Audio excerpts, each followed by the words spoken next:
Well, look, it's always a pleasure to have Caiyuda Kiora in my vicinity to have conversations. It's been a while, brother, since we've really kind of dropped in together for any more than a few minutes at a time. So, firstly, kind of welcome back to the Fifth Direction space, to the Fifth Direction community. Thanks, mate. It has been a while. And like I mentioned to you, it's good to be back in your field, mate, and to have you on the periphery for quite some time now and then coming back into attention and awareness. So, yeah, thanks for having me, mate. And it's a pleasure to reconnect. Man, I kind of wanted to just begin by asking you, and you kind of answered it a little bit, to say, geographically, where are you? So we can, people listening can kind of orientate themselves. And I wanted to also ask that question from a more kind of sacred point of view, kind of what's alive in your heart? Where are you? So maybe you can speak to both of those. Geographically, well, we've recently relocated out to the Central Highlands, a little bit north of Ballarat in Victoria. And we've been here for about 4 months now. And I think I mentioned this to you last time. We just had a brief tune in. Being out here, it's made me realize how much I miss the Victorian high country when we're essentially at the base of Mount Buller, Mount Sterling, just at the foothills of the Vic Alps on the outskirts of Mansfield. I mean, I grew up down by the coast, I think, as you well know, the coast, the surf coast of Victoria. But despite growing up by the ocean, I have long felt like a mountain man at heart and soul. So the mountains are really what draw me forth. And I mean, geographically, looking in from a bit of a different perspective, well, within the context of my life, well, one way to say it is that for some years now, I've been, some people might call me a technician in the shamanic healing arts. I'm a wilderness trekking guide, a nature connection mentor, holistic health coach, shamanic ceremonialist, sacred sound musician, a bit of an unconventional mystic, father to two young daughters, a mountain man. And look, we could keep going on and on from there. But before I get too sidetracked, I'll let you jump back in. Yeah. So, and I guess this kind of bleeds into one of the areas that I know that you're kind of passionate about, which is this understanding of the convergence of, I guess, spirituality and shamanism and especially like nature connection skills. Yeah. So perhaps one place to start to kind of contextualize or pre-contextualize all of it is I recently had a comedian, Nick Sun, on my podcast, and he mentioned or phrased this term, the Great Deception. And I think like the Great Disconnection, I think it's a good place to kind of use as a springboard to then jump off into why I feel like it's important to expose ourselves to these nature-based initiatory experiences and returning to some sort of wilderness or wild consciousness and the shamanic practice and philosophy, all that kind of stuff. So if you feel like that might be a good place to kind of springboard, I'll just riff and see where my brain takes me. Please go ahead. Okay. Well, I would say that we live in a time where there are quite clearly many cosmologies, perspectives, beliefs, you could even say narratives, agendas, distractions.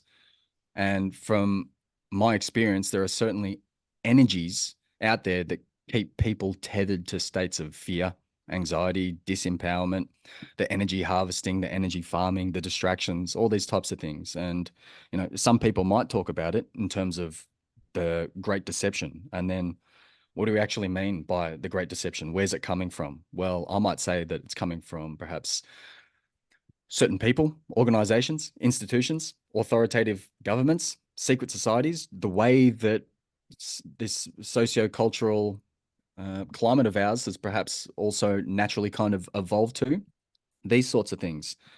But I've also certainly noticed a suppression, you could even say a demonization of certain nature-based traditions. You may even say cultures at whole, practices such as, let's say, paganism, shamanism, the use of sacred plants and herbs to facilitate healing and an expansion of this awakening process. And this has been going on for a long, long time. So there's all those factors, but then I also think about we can't discount like a larger kind of a metaphysical force that might have its own kind of separate autonomy outside of the human body mind soul complex and the human to human interracial fields. And I feel like my brain's going here because I've been consuming, reading a bit of this content lately, but we could talk about forces such as, there's lots of ways to articulate Satan, Hasatan, the idea of Wendigos or Watikos, which has been well known by Paul Levy in his book. I'm not sure if you're familiar with him. Kind of Aubrey Marcus on his podcast has been making this quite well known as well. But Paul Levy's got his book Dispelling Watikos. And, it's a force that tries to suck us into a reality of disconnect. You could even delusion. You could even say malevolence, really, But I can feel my brain starting to go into this idea of egregores, which is a collective thought form or entity that is created and strengthened through our shared cosmologies, beliefs, emotions, actions. So much so that an egregore really takes on a life of its own. From a Hindu or a Buddhist philosophy, there's the concept of Maya. Maya refers to the illusion of the material world and the importance of seeing the deception of this to understand or to get closer to the true nature of reality or divinity, from my understanding. Like Gnosticism speaks about it in a similar way, about the demiurge in relation to the material world being one of deception, and that you might say true knowledge or gnosis involves seeing through the deception to understand the divine realm. So, from if one has their lens attuned to like the energetic centers in the body, there's a split here. Luciferic being obsessed with the higher spiritual realms without being connected to the lower, and vice versa. Aromatic beings being obsessed with the lower chakras, the desire for power, sexual desire, basic survival instincts, while negating the spiritual realms. And of course, there's a middle way, the integration of both, yin, yang, seeking harmony, like seeking to bridge worlds that connect us to the physical manifest reality and also the higher spiritual planes of existence, and finding a way to walk in respect and wisdom and integrity. So, in saying all of that, yeah, like there's a lot of forces out there. You could keep talking about it in terms of lots of different archetypes, lots of different ways that try to keep us disconnected. The amnesia runs deep. However, you could say the pendulum is certainly swinging. The great turning, the great awakening, the great revealing, there's this rapid expansion of consciousness, and it does indeed seem to be happening from my point of view. So the way that I usually language it is that there's an invitation here, at least in the context of my work, which is to connect back to the wisdom of nature, to keep exploring the mysteries, to keep exploring truth, to awaken more of our potential, to reclaim more of our own personal power, to activate our soul path, or you might say our soul gifts or our medicines that we have to offer loved ones and community. And then this kind of leads us to the idea of understanding this convergence of the nature awareness skills, the spirituality, mysticism, shamanism, these sorts of things. Mm. That was a big kind of No, man, riff there. I enjoyed listening. And I'm also, immediately taken to the idea that, Lucifer means man of light, and Yep. we are talking about an angel here who, Yeah. kind of was expelled from the heavenly plane for refusing to worship humans above God, Mm. which Mm. was God's request of him. He said, "No, you're the one. You're my true beloved. I can't put anything above you." Mm. Mm. And down he was sent. So, I guess what I'm saying is, to me, that points a little bit to that middle way to kind of reframing your understanding of these things. Mm-hmm. And this idea that you talk about, this idea of bridging, it feels to me that that's kind of the work that you're offering. Mm-hmm. Taking people out into nature, pilgrimage, and through all the various modalities that you have Mm-hmm. is really an exercise in bridging. Mm-hmm. Yeah.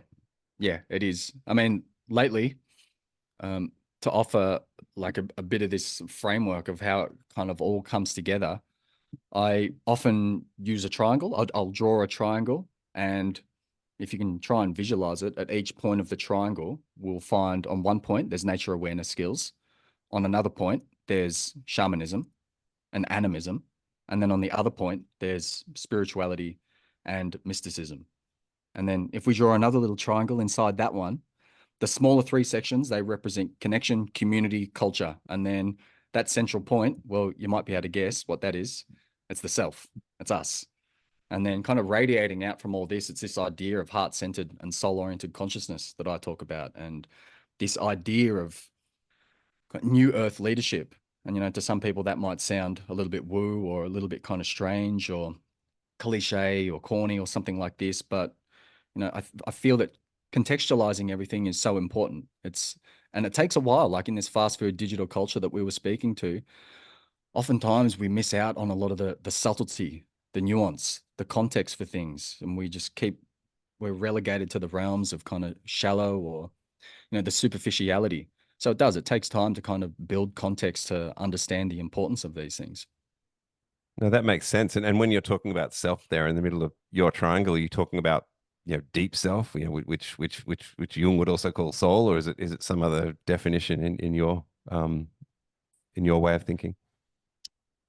Well, you could certainly consider that to be a part of it, although that might also fall. It's all blends. I mean, it's we like to think that these maps and models are kind of defined in one way or another, but they're so malleable and kind of that's the thing. The map's just a map. It's not the territory itself. Mm. But no, when we're talking about these ideas of spirit and soul, I would say that kind of falls into that point on the triangle when we're talking about spirituality and mysticism.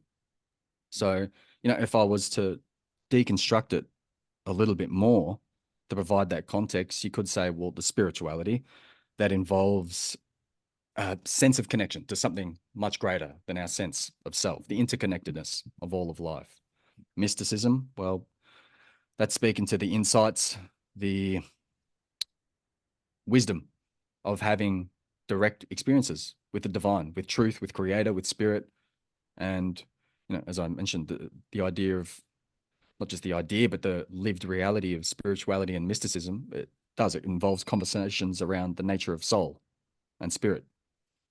Shamanism.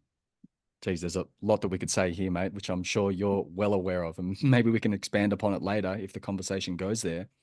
But with shamans, we're talking about bridging worlds, as you spoke to, between this world and the other. That includes repeatable, consistent techniques for altering and expanding consciousness, extrasensory modes of perception, developing personal power and learning to master one's energy, these sorts of things. And then there's the underlying foundation of shamanism, which is animism. You can't have shamanism without animism, which is really the lived perception that the world is alive and full of spirits. All elements of nature have a spiritual essence.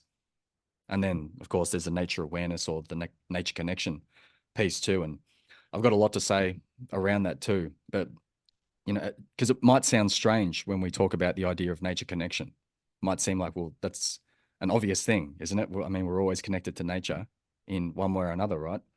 Intrinsically, we're nature.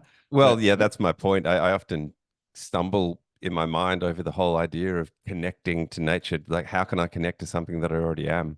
There's yeah. kind of a weird paradigm. Something's in there which makes my mind kind of glitch. Well, yeah, exactly. We are nature, but for a lot of people, I would say that that's more of a conceptual idea or a bit more of a surface level kind of understanding or embodiment rather than a fully lived and breathed connection on a Mm, daily basis. yeah, and is that why you make the distinction between, um, nature connection and kind of nature awareness skills in terms of that second one being something Yeah. more, yes, the connection is innate. So Mm. let's learn some skills about recognizing that on a more moment to moment basis. Yeah. Yeah, I think it's important to make some or create some distinctions and around that phrasing. So, when we're talking about nature connection, for some people that might be, well, the inherent nature of being nature, but in the external it might be growing foods and herbs or spending time gardening or enjoying birds in the backyard, walking barefoot in nature, walking through the local park. Could be bushwalking, camping, fishing, outdoor adventure, these sorts of things. Like, you kind of get the point in that side of the realms of nature connection. But, if we want to add different layers to it, this is where we might get into this idea of the shortcomings of the modern ideas of nature connection. And we could say that a way to develop a more sincere intimacy, or you could even say an antidote if you even want to take it that far. Like we start talking about nature awareness skills. And, in regards to some of the shortcomings, well, we kind of have to be honest with ourselves in our inquiry and our reflections when it comes to how deeply connected are we really to nature. I mean, how well do we really know the changing of the seasons in our area? Who are the birds that are around at this time of the year or at any time of the year? What are their calls? What are they saying? Where do they nest? What kind of plants are in our area and what are their qualities and characteristics? What's the relationship between the certain birds and certain plants? What's our connection or our relationship to the spirits of the land? Like, where do we find ourselves, and where and how do we orient ourselves within the larger cycles and rhythms within our bioregional location there? So Mm. there's a seed of curiosity that drops in there, a depth of inquiry that can lead to more of this active participation rather than just the passive observation or being a bystander, somewhat disconnected, or a couple of layers actually removed from the natural world. And then, of course, there are actual skills that can help us to deepen that level of inquiry and develop real hands-on tangible skills Oh and man. shift into a wild state of awareness rather than more of this. I don't know if I want to say colonized, but domesticated maybe is a better word. Domesticated state of awareness. So there's a Yeah, lot to I say love all there. that. Yeah, no, I love all that, man. There's lots coming up for me in my mind. I'm thinking how many of us engage with nature, even putting the barrier of a phone up, like looking through the lens of a phone when I'm walking, like videoing and getting stuff ready for Instagram. I mean, this is all part of it, right? This is kind of where we are right now. And I'd come back and go, oh, I connected with nature today, but I even had like a screen preventing me from being there, and seeing it, you may as well sit at home and watch it on TV. And then of course, even taking it to the next level, which I know you Mm, do on your pilgrimages, is, I had this idea of kind of even building a fire. mm. And then I get out my lighter at the end, and I've probably burnt some man-made materials to kind of get it going, and versus friction, Mm. and the difference. I mean, the discipline and everything else that comes up around those two experiences, I think, just sums up what you're talking about perfectly.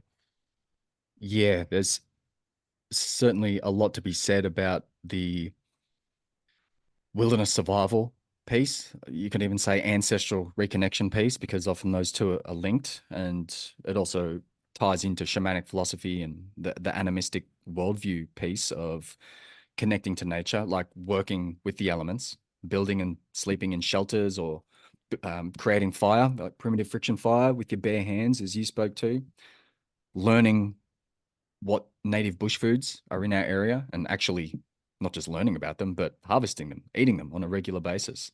There's like if we were out in the wild, how are we going to filter and purify our water? There's weaving baskets using natural fibers or carving our own eating utensils. And then, of course, there's the whole ceremonial processes and processions, the practices to honor and revere, give thanks to, give back to Earth to really keep building a relationship with nature, with spirit, with the mystery. So, Mm. getting into that side of kind of nature awareness skills and bushcraft skills, wilderness survival, I've found it within myself. There has certainly been a reawakening of this. You could call it like an ancient earth-based gnosis, if you want to, that can happen when we choose to deepen our intimacy with the natural world through these certain skills and activities. Yeah, I love that, man. And you don't have to get on an airplane and go somewhere across the other side of the planet in order to do this either. I'm thinking that it starts at home. It really starts at home. I'm thinking of Mhm. like the poet Gary Snyder. He said, "Get famous in a 5 mile radius of your house." And Yeah. and what he's talking about there is, do you know what's growing?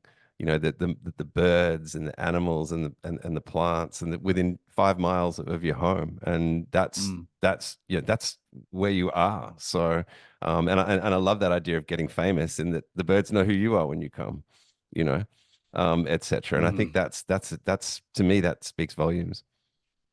Yeah, well, I've there's a story that I could tell there, but unless you want to kind of put your hand No, on the rudder please and steer it a tell, different you know, direction. as if I'm going to steer away from a storytelling. Well, I mean, we're touching on so many ideas here, and I feel like one of them is the importance of showing up with a commitment, a discipline, a dedication to actually sincerely want to deepen our intimacy with the natural world.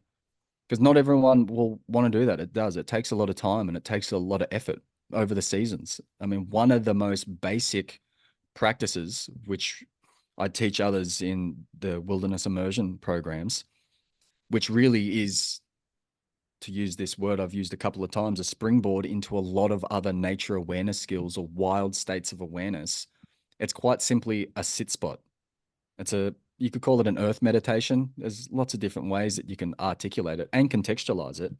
But really, a sit spot, I talk about it in terms of being a teacher. It's quite simply a place to sit in nature and learn through observation. But it's not just once, it's daily or as many times as you can throughout the course of an entire cycle of the seasons or multiple times throughout the seasons. Because otherwise, how do we really get to know what's around us? Because there's just so many distractions around. But the story of the sit spot, I mean, I first started, and I often tell this story in my programs. The first time that I started a regular sit spot, it was hard to say, maybe 5 years ago. So not that long ago, really. And it's when we were south of Garryword, the Grampians. We're on a small acreage. It was a house on stilts. We had a permaculture garden with all the things, chickens and ducks and goats, but there wasn't much shade on the property. That weren't a lot of big mature trees. So a lot of the strong winds would come through. But one of the places where I found a little bit of respite and a little bit of a place where I could feel more deeply connected to the land on which we were living. Well, it was a blessing to live right beside a creek. So after a few months of living on this property, I started sit spotting by the creek. And from memory, I started at the start of autumn and went all the way through until midway through spring. And there were lots of little songbirds that I remember flitting about. I remember the huge oak tree stand right beside like a little bend in the creek. And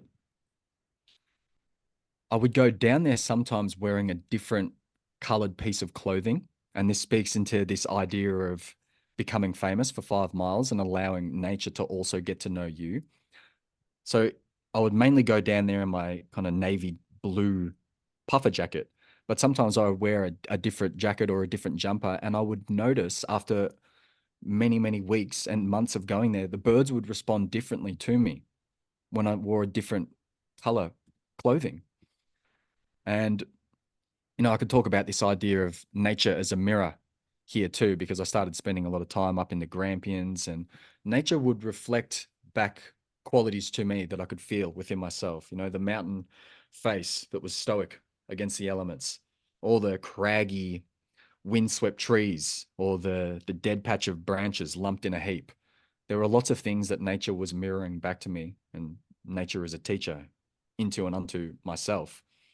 But down by the creek, I began to see and caught an unlikely friend. And this unlikely friend was a platypus. And, lots of people might go their entire lives hoping to see one platypus or two platypus. Sometimes people might go their whole lives not seeing a platypus. But over that autumn, winter, spring, we developed a companionship. And I used to see this particular platypus anywhere from 4 to 5 times a week. And there were lots of platypus in the creek, but it was this one little stretch of the creek that with this one particular platypus where we really started to develop what seemed like quite an intimate relationship. And it was a very reflective and quiet, kind of nostalgic time for me in my life. And I was longing for a lot more depth and richness and bringing a lot more poetry into my life.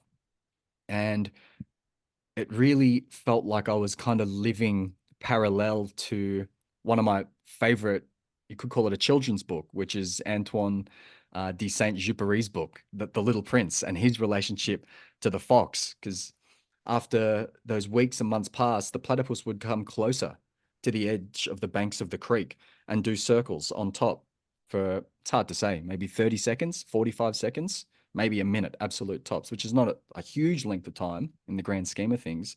But it was the fact that we got closer to each other and we would stare at each other and we would look at each other just with this curiosity. And I mean, the that's one part of the story. The next, for those who haven't read it, I would recommend going and reading the book, The Little Prince, because it's great. But essentially, on that, the story of the little prince and the fox teaches the little prince about how to approach him and essentially how to do a sit spot.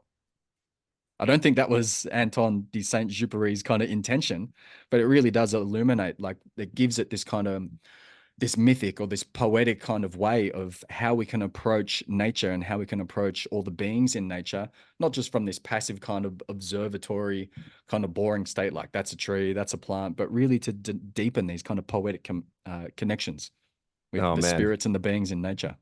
that is wonderful. You oh man, thank you so much. You just brought up a lot of imagery for me. I've actually got a copy of The Little Prince, which I've had most of my life. It's all tattered and torn, but I've had it since I was a child.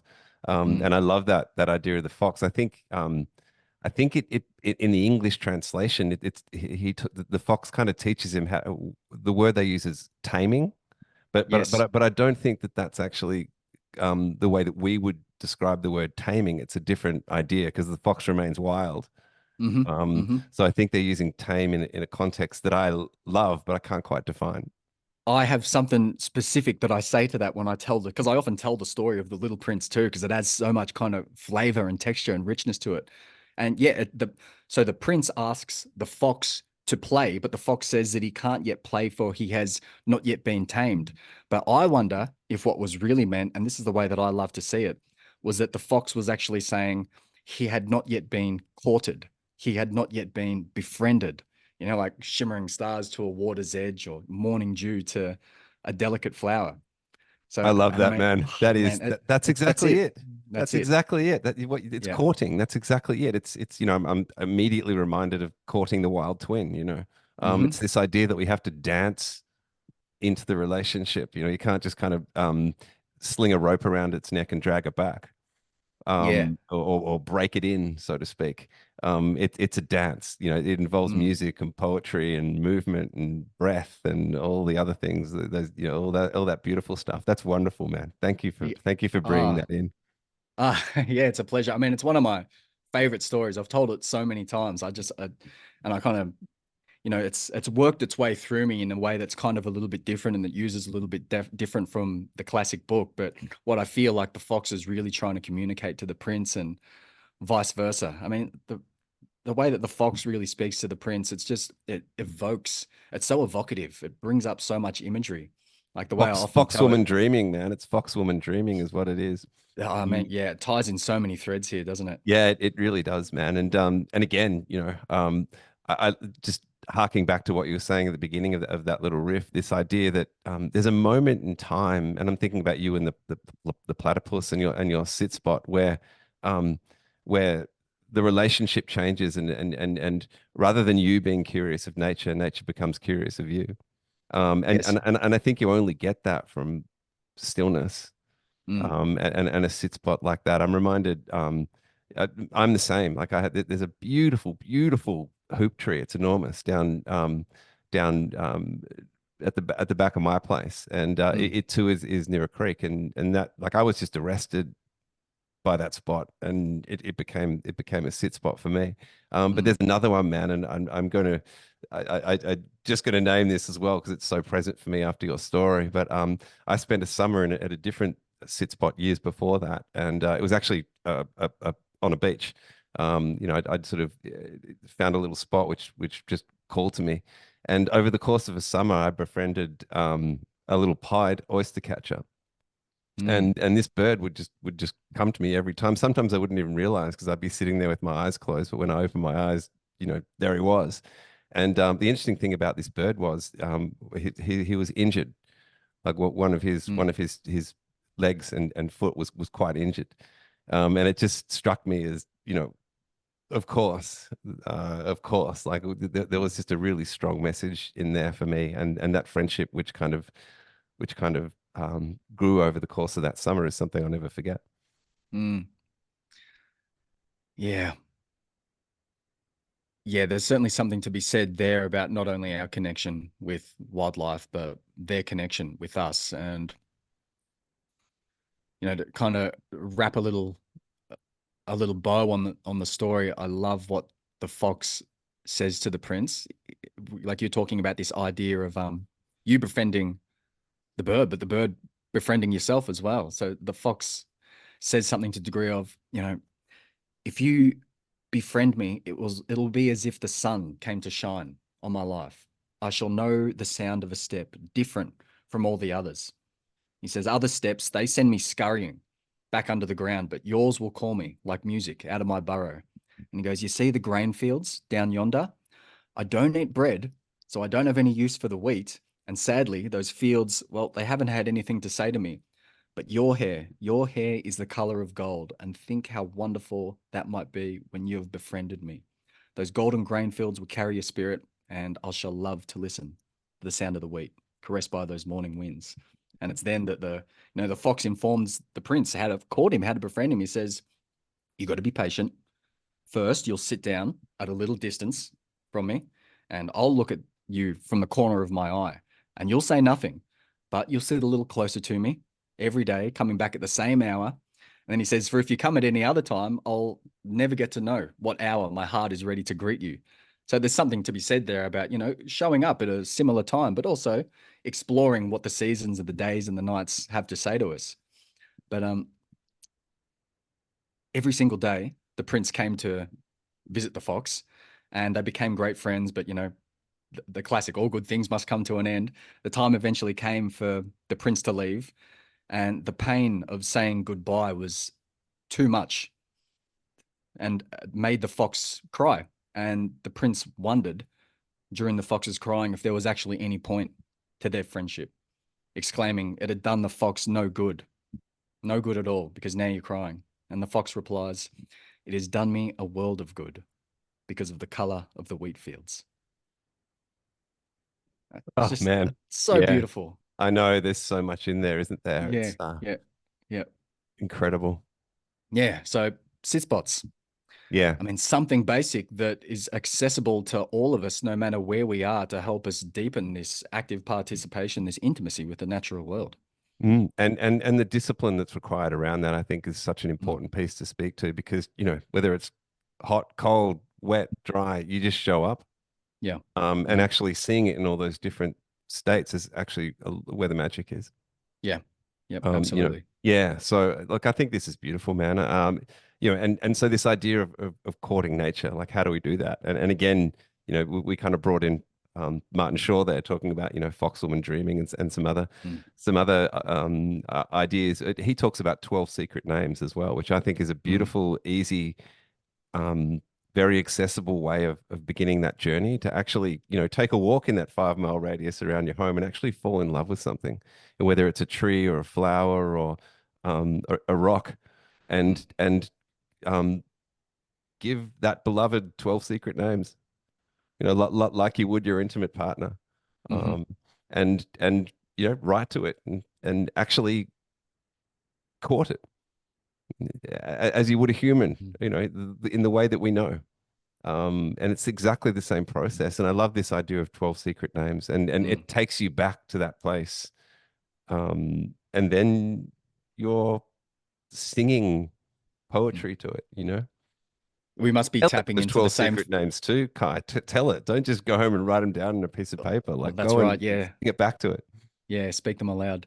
Yeah, we're Mm, tapping into the same thread of consciousness here because I was voraciously reading and watching a lot of Dr. Martin Shaw's videos at that time. And it was during that time of living at that property and going down to the creek that I first watched his video where he spoke to that, the idea of 12 secret names.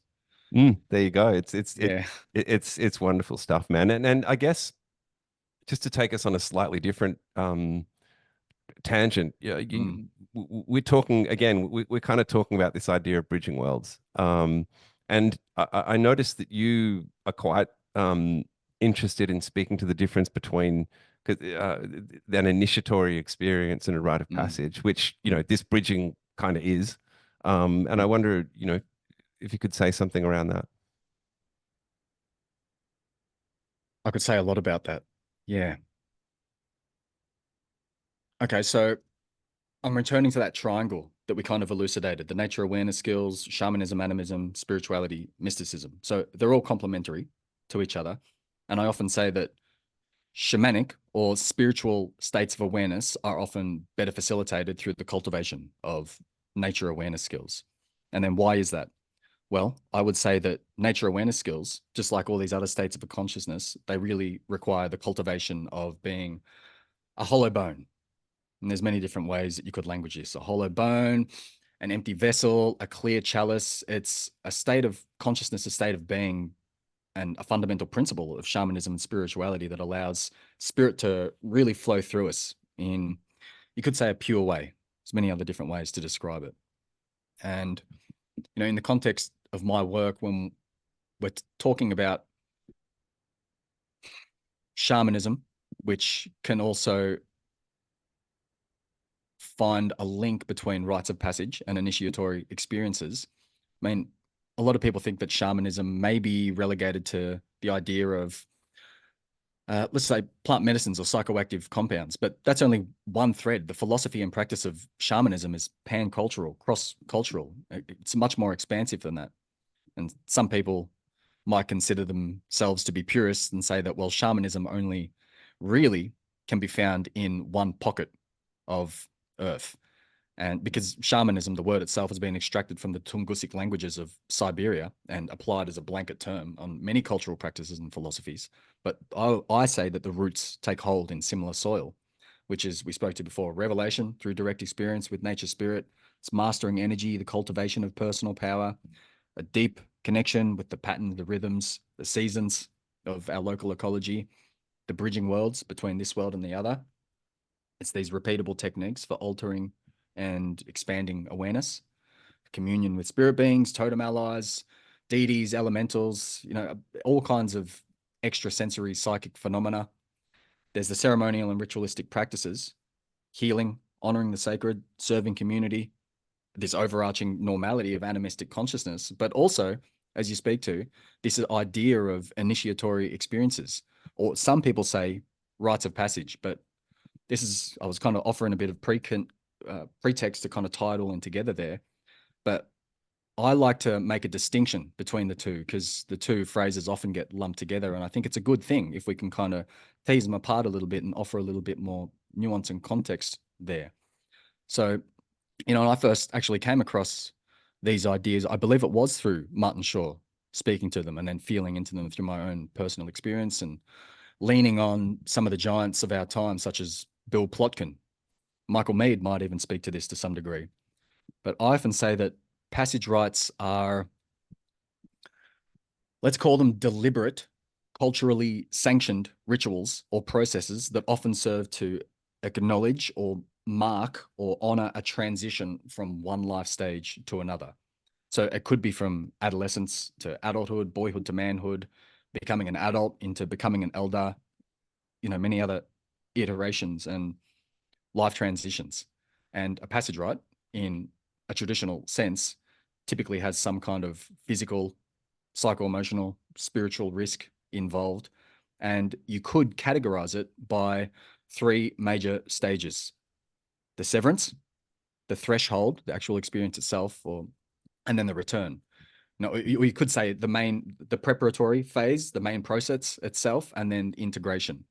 And then a key part, I would say, of a rite of passage, upon return, it's being welcomed back by community, which offers a sense of belonging, connection, and being witnessed and acknowledged as having a new role, a new identity within the wider community.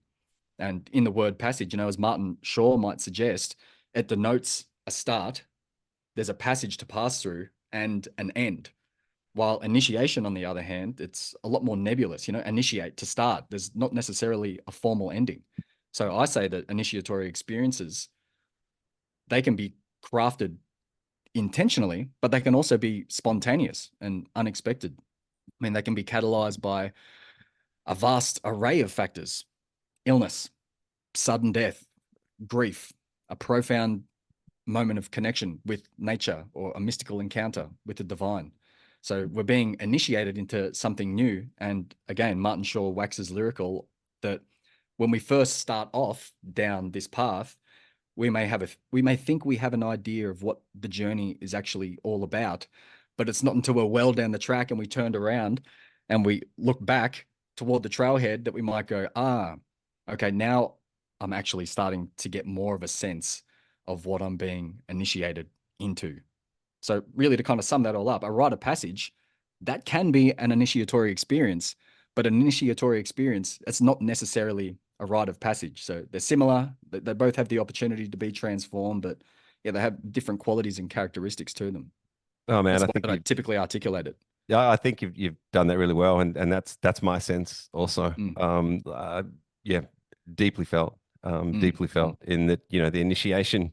It may not be something that you've called in, mm, and I can think of many times in my life, they're initiations. I've had rites of passages as well, but they're mm, more, they're more structured, and understood ahead of time. Whereas initiation is, mm. and what's really interesting to me too, brother, which I feel like I must name is that the word passage is very connected to the word fear, which comes Really? from, Oh, say more. yeah, well, fear comes from the word thoroughfare, Thoroughfare. Okay. which is also a passage.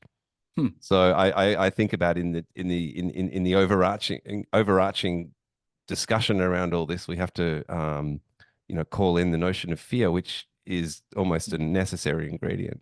Mm. Yeah, I mean, there's people use these terms in many different ways, and I don't know if there's any kind of authority on what it is, but I think this is a good way to try and provide context between the differences of the two. Yeah, no, I think that's great, man. That's great. Yeah. And I think again, and I've spoken to this a few times in this discussion, but whether in an initiation or a rite of passage or in any kind of bridge, to me, it comes back to discipline. Mm. And what I'd like to kind of mention here, kind of in a more public forum, is how much I admire the discipline that you bring into your work. Like I've sat with you many times in sacred circles and through different modalities and different experiences, and what always comes up for me is just how well disciplined you are. Like you walk the walk, you practice what you preach, and the energy that you exude in those spaces is just incredible. And I know that it comes from discipline, just in terms of the quality of the space holding. Yeah, thanks, mate. I appreciate that. And it also comes from getting a lot of backlash, and not necessarily from other people, but I say from spirit, from creator, when I have fallen deeply out of integrity, being, being in the captain's seat, so to speak, with a lot of what I have to offer community in this regard. If I do find myself out of integrity in a deep way, or I'm not keeping up with my practices or my commitment to this path, then yeah, I know about it very Mm. quickly. I mean, I'm informed on a very kind of somatic level. Yeah, well, that's interesting to hear, but it certainly comes across. And I love sitting in spaces with you, brother. And I hope I get the chance again very soon. And speaking to that, I know that you have a pilgrimage coming up around my neck of the woods, up here Mm, in the Northern Rivers. Do you want to speak to that in terms of what's called you to that, and anything mm. else around that, really? Yes, the pilgrimage. Shamanic wilderness expeditions. It's really the next iteration of the work that I've been doing and that has been evolving over the past decade, really. And it's really, well, it is this convergence of all of these themes that we've been speaking to: nature awareness, the wilderness immersion, the mountain trekking, shamanic practice and philosophy, spirituality, mysticism, all these kinds of things. And I use this catchphrase a lot when it comes to this body of work, which is exploring the mysteries, awakening more of our potential, reclaiming more of our power, and activating more of our medicine. I feel like this is what this program has been designed to do, to really allow us to come into more of a deeper connection, not with just the outside world and, in that context, the natural world, the wild, but also to get us in touch with more of our truth, more of our inner authority, more of our personal rightness, our personal power, more of what you might call our soul. And that's a whole nother conversation right there, mate. The idea of soul, and I often find resonance with the way that Bill Plotkin talks about soul in terms of our unique blueprint, our original instructions of what we're here to, of who we're here to be, what we're here to do, and what we're here to do. I often say that that's secondary to who we are to be, taking notes from Eckhart Tolle. Primary purpose is being, secondary purpose is doing. But who we're meant to be within the context of the larger ecological niche. It's how we, our unique framework, our unique blueprint, our unique divine blueprint, yeah, operates within the larger natural ecological field. But essentially, the program, it's designed as a pathway into the mysteries of nature and spirit to help activate and amplify, this connection to a higher potential, creative expression, truth, all these things that I spoke to. So it's also been designed to move around. I mean, that is the very nature of a pilgrimage, a spiritual voyage or a spiritual journey to different sacred sites. And we've had a couple down here in Victoria. We just finished up one in the Victorian High Country, and our one prior to that was over in Garryword, the Grampians. And for the most part, it's a 4 day, 3 day, 4 night. Sorry, let me start that again. It's a 4 day, 3 night journey, a shamanic wilderness expedition. And the one up in the hinterlands, we're going to be anchoring ourselves at a rainforest sanctuary just within Wilson's Creek there on Bundjalung country. And for those who are participating, well, they'll be curated through a journey of these nature awareness skills, shamanic practices and processions, wilderness trekking up through the mountains, and to be sure, a lot more than that. Mm, absolutely, man. And we've spoken kind of loosely around kind of weaving myself into that in some way, and kind of whatever comes, whatever unfolds with regards to the fifth direction community as well. So making no fixed plans for that, but let's just see how it all comes together. But that's in. Can you give me the dates for that again? Yeah, I can. It is the 18th to the 21st of July. Perfect. So actually, not too far away. It's 6 weeks away. Yeah. So you know, I'll put in the notes where to find Kai and how to get involved with that. But if anything in Mm. this conversation has kind of resonated with you and you're thinking that that might be a good thing, and it's men and women, so we're not talking about. I know we've kind of talked a little about men's work here, but this Mm. is open to everybody, right? Yeah, that's correct. Mm, Mm. yeah.